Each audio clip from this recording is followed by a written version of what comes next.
सुनिए जी। वैसे वीना जी, आज आपने मेरा दिन बर्बाद कर दिया। 4 छींके के आ गए कि बस घर पे बैठ जाइए, तबीयत ठीक नहीं है। अरे तो ठीक ही तो है ना। अच्छा सुनिए, हाँ। वो बाहर जीवन बीमा वाला आया है। लाइफ इंश्योरेंस है? वो जरूर विशाल के कागज लेकर आया होगा। आप उसे बिठाइए, मैं आता हूं।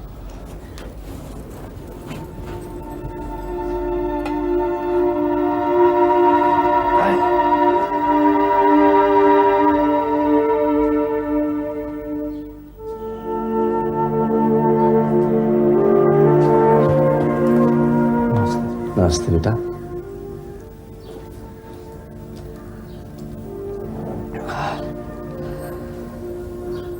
और बताओ। बस ठीक है अंकल। अंकल, कुछ फॉर्म्स थे जिन पर मुझे आपके दस्तखत चाहिए। फॉर्म्स? जी अंकल, विशाल की लाइफ इंश्योरेंस पॉलिसी के कागज। आप यहाँ पर दस्तखत कर देंगे तो जितने पैसे उनके इंश्योरेंस के अगेंस्ट हैं वो सारे आपको मिल जाएंगे। मैं कोशिश करूंगा सर कि सारे पैसे जल्द से जल्द आपको दिलवा दूं। पापा, पापा, पापा, पापा आप अंदर आइए। क्या बात है? आप आइए तो सही। बस ये 3-4 कपड़े बच्चे डाल के आता। अब ये माँ डाल देगी, आप अंदर आइए मेरे साथ। चलो। क्या बात क्या है? पापा, मैंने आज इंश्योरेंस वाले को बुलाया है, मैं सबके जीवन बीमा करा दूंगा। क्यों पैसे बर्बाद कर रहा है यार? पापा, मैं पैसे बर्बाद नहीं कर रहा हूँ, दरअसल ये अपनी पूरी फैमिली की सिक्योरिटी है। और यार कहते तो सभी हैं कि मेरा लाइफ इंश्योरेंस है, मेरा बीमा है, लेकिन बीमा वाले को तो कुछ मिलता नहीं। मौज तो उसके बाद वाले लोग उड़ाते। पापा, अब आप अपनी ये फिलॉसफी अपने पास रखिए और आइए। ये कौन बीमा करवा रहा है, मजे कौन उड़ाएगा, ये बातें आप बाद में करना। आप दस्तखत कर लो, चल। चल यार चल। आप यहाँ पे साइन कर दीजिए। सुभाष जी, आप यहाँ पे। सुभाष जी, इन्हें भी कागज पकड़ाइए। हाँ, नमस्ते अंकल। नमस्ते जी, नमस्ते। आइए। लगता है हमारे घर में इम्तिहान चल रहे हैं। हाँ, आप भी अपना पर्चा उठा लो। सुभाष जी, इन्हें बताओ दस्तखत कहाँ करने हैं। ये लीजिए, यहाँ पे साइन कर दीजिए।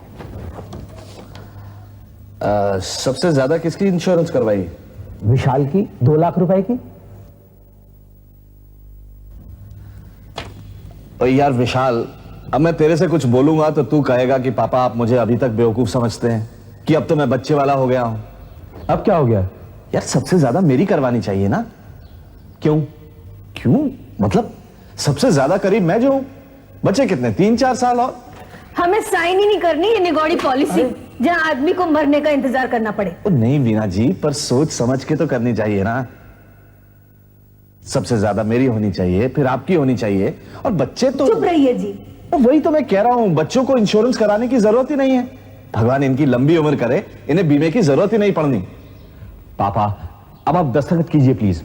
और देख यार, कर तो मैं दूंगा जो तू कह रहा है, लेकिन ठीक वही रहता कि सबसे ज्यादा पैसे मेरे नाम पर करवाता। एक तो इनकी कंपनी लुट जाती और तुम लोगों की ऐश हो जाती, और तेरा तो हमें कोई फायदा ही नहीं है। तेरी माँ और मैं, हम दोनों तो रहेंगे नहीं तब तक। क्या हुआ अंकल?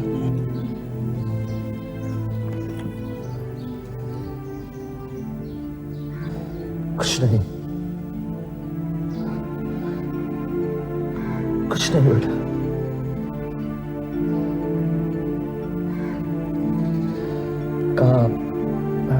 कहाँ दस्तखत करना है? यहाँ पर।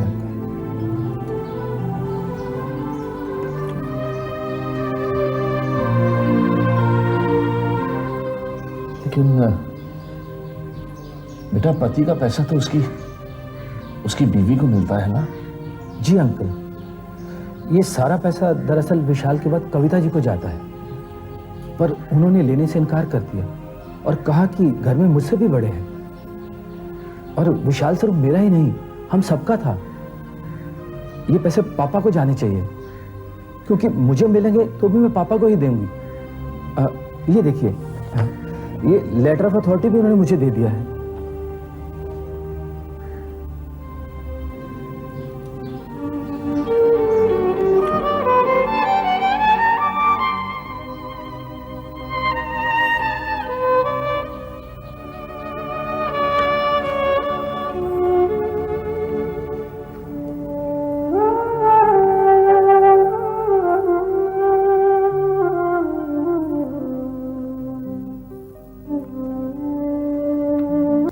ऑल द बेस्ट कविता, आज से फिर तुम्हारा काम शुरू हुआ।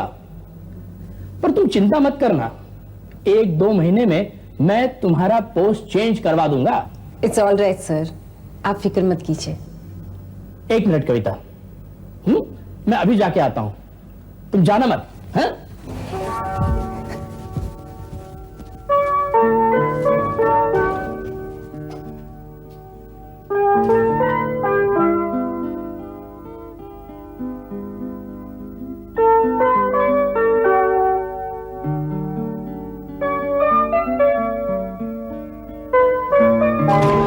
मैनेजर साहब वो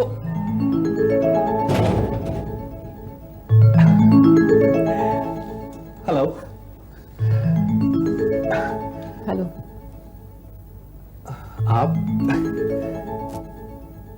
जी, मैंने बताया था ना, मैं यहाँ पर नौकरी करती हूँ। ये ऑफ कोर्स बताया तो था।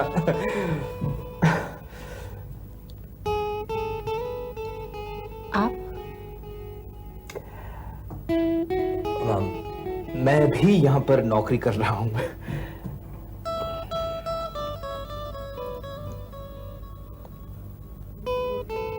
कौन सी डिपार्टमेंट में?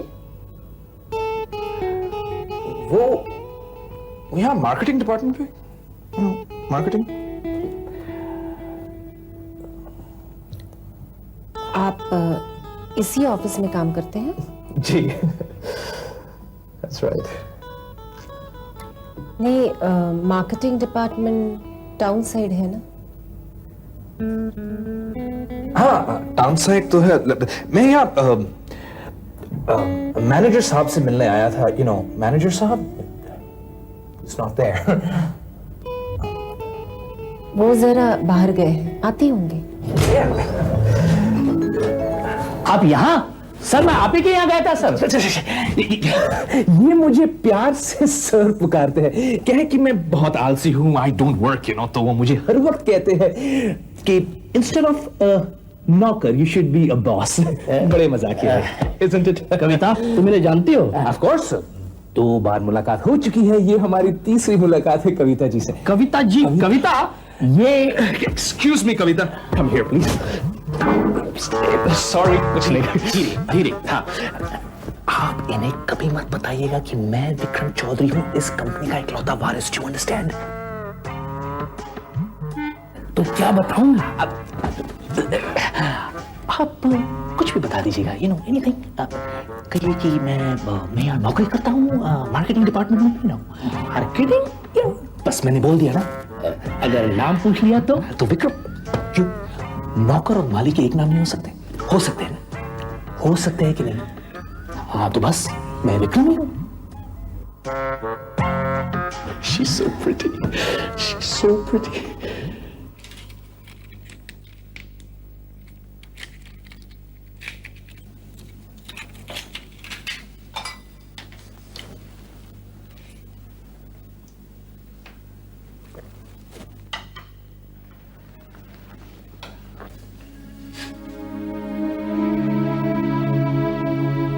आपकी तबीयत खराब है क्या? नहीं नहीं करण, कुछ नहीं, बस ऐसे ही थोड़ा सा सर दर्द है।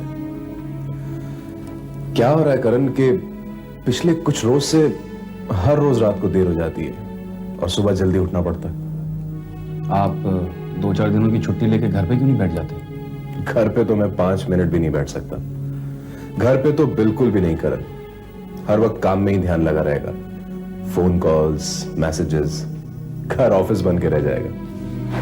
तो आप बाहर क्यों नहीं चले जाते? Out of station?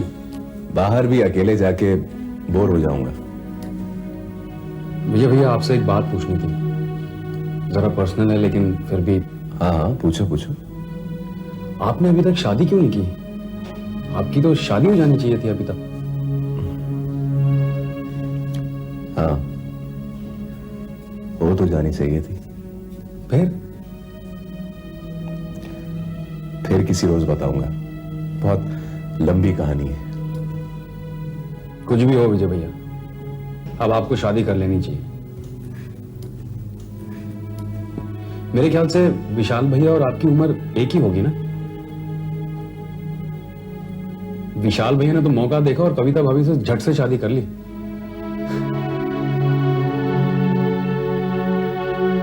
क्यों सर, आप मुझे क्यों पूछ रहे हैं? नहीं, कुछ नहीं, यूं ही। मैं बस इतना जानती हूँ कि वो यहाँ पर नौकरी करते हैं, मार्केटिंग डिपार्टमेंट में। तुम्हें उसका नाम पता है? जी नहीं, और जानने की कोई खास जरूरत भी नहीं है। कविता, तुम बहुत भोली हो। आज के वक्त में तुम्हारी जैसी लड़की मुश्किल है चलना। चल जाऊंगी सर, आप चिंता मत कीजिए। प्यार एक ऐसी चीज होती है करण, जिसके दो पहलू होते हैं, सपने और सच्चाई। कुछ लोग सिर्फ सपने देखते हैं और कुछ लोगों के हिस्से में सच्चाई आती है। और कुछ लोग जो बहुत ही खुश नसीब होते हैं, उनके सपने साकार होते हैं, जैसे विशाल के हुए थे।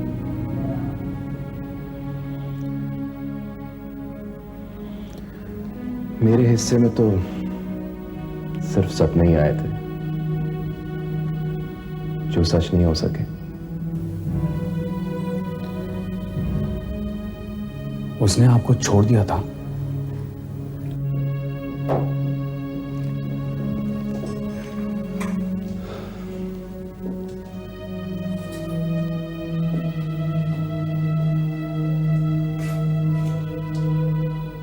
वो मेरी थी ही कब करण, जो मुझे छोड़ देती। तो फिर? मैं ही चाहता था उसे, और इतना कि उसके साथ सपनों में एक अलग ही जहान बसा लिया था मैंने।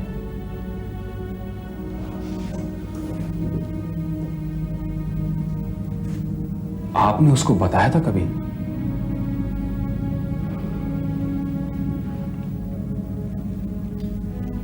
बता के कोई फायदा नहीं था करण, क्योंकि वो सुनकर भी कुछ नहीं कर पाती। पर क्यों? क्योंकि वो किसी और को चाहती थी, और जिसे वो चाहती थी उसने उसी के साथ शादी की।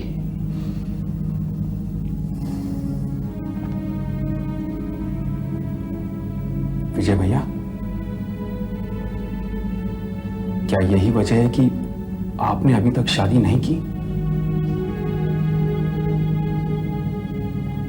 विजय भैया, भूल जाइए इन बातों को। किसी के लिए हम अपनी पूरी जिंदगी बर्बाद नहीं कर सकते, खास तौर पर जब वो इंसान हमें प्यार ही ना करता हो। करण, जिंदगी ने एक बार फिर एक ऐसा मोड़ लिया है कि वो वापस मेरी जिंदगी में आ गई है, और शायद इस बार मैं उसे जरूर हासिल कर लूंगा। आप मुझे बताइए ना, कौन है वो? मैं खुद जाकर उससे बात कर लूंगा। मैं किसी भी तरह से उसे मना लूंगा। आप मुझ पर छोड़ दीजिए।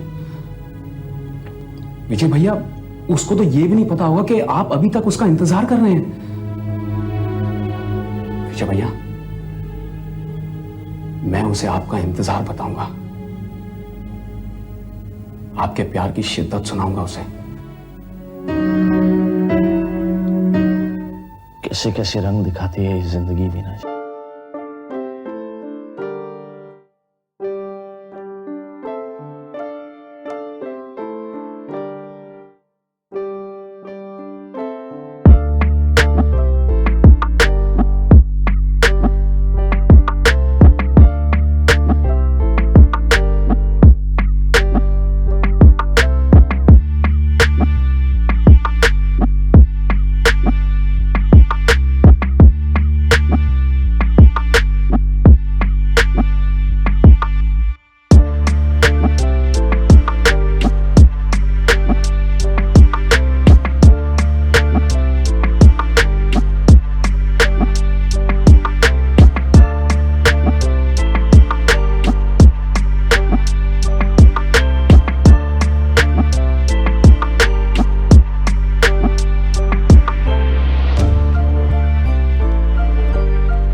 ये तुमसे बेहतर कौन जानता है मां?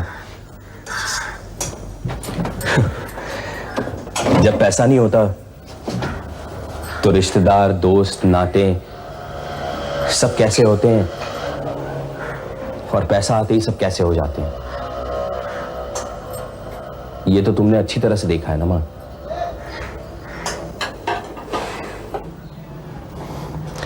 मां, इसीलिए मैं चाहता हूं कि मैं इतना पैसा कमाऊं कि फिर वही लोग तुम्हारी इज्जत करें। इसीलिए मैं हमेशा चाहता था कि मैं रहूं या ना रहूं,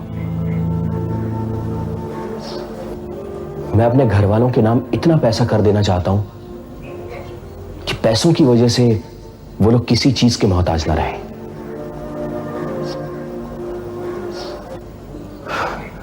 और रिश्तेदारों की तेज और चुपती हुई नजरों के तो कभी भी शिकार ना बने। मैं ये पैसे जरूर लूंगी, जरूर रखूंगी अपनी सपना के लिए। उसकी शादी बिल्कुल जिस तरह विशाल चाहता वैसे करूंगी। बस तब तक हम लोग जिंदा रहें। रहेंगे बीना जी, जरूर रहेंगे। हमने उसका इतना कुछ तो नहीं बिगाड़ा जो वो हमें हर खुशी से महरूम करते।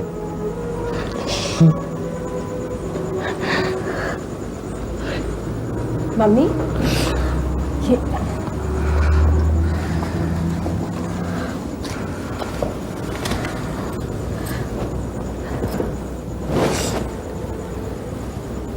क्या हुआ पापा? कुछ नहीं बेटा,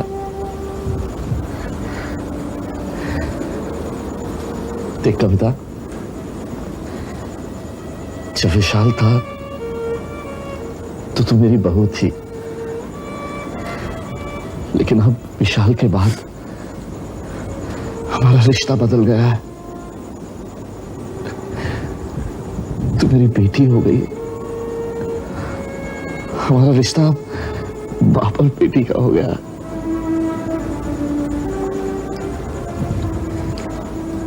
वो तो हमेशा ही था पापा, और हमेशा रहेगा जब तक मैं जिंदा हूं। तो बेटे, कभी भी किसी भी वक्त कुछ भी अपने बाप से मांग लेना, बिल्कुल हिचकिचाना मत। और ये तुम्हारा पापा तुम्हें कुछ भी देगा, कुछ भी, मतलब कुछ भी।